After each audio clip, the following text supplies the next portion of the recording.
A popular brand of butter is disappearing off the shelves temporarily because of something called forever chemicals. Plus, our tests found concerning levels of cadmium or lead, two toxic heavy metals, in most of the dark chocolate bars we tested. Consumer Reports found heavy metals in a lot of dark chocolate brands. Find out how much you'd have to eat to really be at risk for health problems.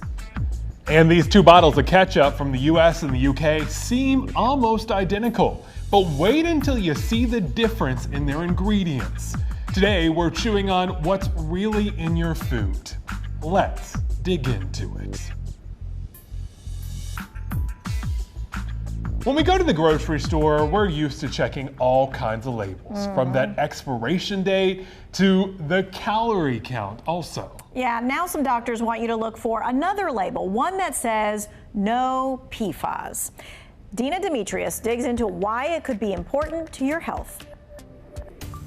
It's as natural as the day my great-grandfather made the butter. Irish Kerrygold butter is prized by many consumers for its grass-fed goodness. But what consumers may not have realized, that grease-resistant wrapper contains per- or polyfluoroalkyl carbons, PFAS for short, a toxic artificial compound. They last forever. They're called the forever chemicals because they're very persistent. University of Notre Dame biochemist Graham Peasley co-authored studies on PFAS. His team uses a special particle accelerator to test fluorine levels in products. They are used in over 1,600 different industrial processes and products. They make Teflon pans non-sticky.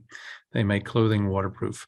They make packaging waterproof. In late 2022, Kerrygold stopped restocking its foil-wrapped butter to retool its packaging for California and New York ahead of new state PFAS laws. The company provided a statement that reads in part, "We will continue to ensure packaging for our products remains compliant with all relevant state legislation and regulatory requirements." Kerrygold's butter wrapping is not linked to bad health outcomes, but PFAS in general have been linked to certain cancers and other health dangers like high cholesterol and preeclampsia in those who are pregnant. We've since discovered that all these PFAS are immune suppressants. So they suppress your immune system. And that means any opportunistic disease, including some types of cancer, could take over. 11 states now have rules either banning or reducing PFAS levels in items ranging from carpets, clothing, and cosmetics to food wrappers and containers. Many companies have voluntarily removed intentionally added PFAS from their products or packaging. The site PFAS Central by scientists at the Green Policy Institute lists dozens of companies with PFAS-free products, including Clean at Sephora, IKEA, H&M, and Chick-fil-A food packaging. The big companies have pledged to phase out by 2025. And the smaller companies are already doing it. Peasley says they're hard to come by, but consumers should start looking for labels that say no PFAS. Dina Demetrius, CBS News, Los Angeles.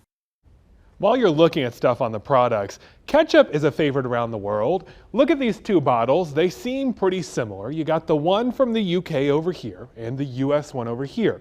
Just some differences in the packaging. But wait until you see what's also different with their ingredient list. Check out the differences here. So for the UK bottle of Heinz ketchup, there are about 6 ingredients, all recognizable, but that's not the same for the classic US one. Take a look at how much longer this thing is. There are 3 added ingredients in the US version. See this right here? High fructose corn syrup, and natural flavoring. Those ingredients have raised some controversy the past few years. For example, the Environmental Working Group says natural flavoring, natural? It's not actually that. It's pretty deceiving. To be clear, they're not saying the ketchup is bad for you, but they say it's an example of not always knowing what you're getting. According to EWG, they say natural flavoring can contain mixtures of more than 100 chemicals. Heinz does not list exactly what natural flavorings are. They just say it's a mix of spices. Now today, there are more than 10,000 chemicals and additives allowed in food in the United States, often in small amounts. But they haven't evaluated all of them at the FDA in decades. Doctors say the majority are safe, but some chemicals allowed here have been banned overseas after being linked to cancer and developmental or behavioral issues. We need to put the F back into the Food and Drug Administration. She's a congresswoman from Chicago who introduced a bill requiring the FDA to review certain chemicals banned overseas. If it passes, it would close what's known as the GRAS loophole, chemicals generally recognized as safe. She says this allows companies to skip an extensive safety review when adding many chemicals to food.